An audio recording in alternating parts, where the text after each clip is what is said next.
Welcome to Kenton's videos. Enjoy the video. In this video, I will show how to make pink LED full guide.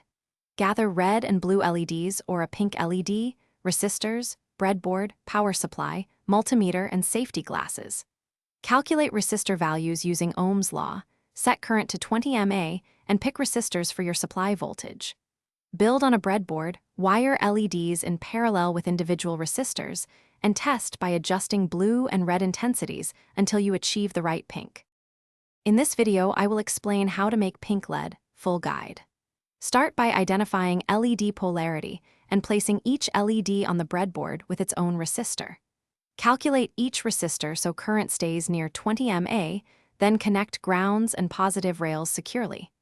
Use a multimeter to verify voltages and currents, adjust resistor values, or drive voltages to fine-tune the pink hue, and always disconnect power before making wiring changes. In this video, I will review how to make pink LED full guide. Quick recommendation. After hours of tinkering and soldering, nothing beats a fresh-smelling car, so grab Little Tree's black ice to keep your commute pleasant and your workshop vibes positive. It's a small thing that makes cleanups and long project sessions more enjoyable. Check the description for the link and other deals. Thank you for the support. Now let's get back to the video. In this video, I will help how to make pink LED full guide.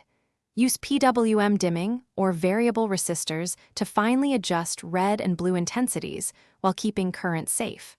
Start with a stronger red baseline and slowly add blue until the pink looks natural under your intended lighting.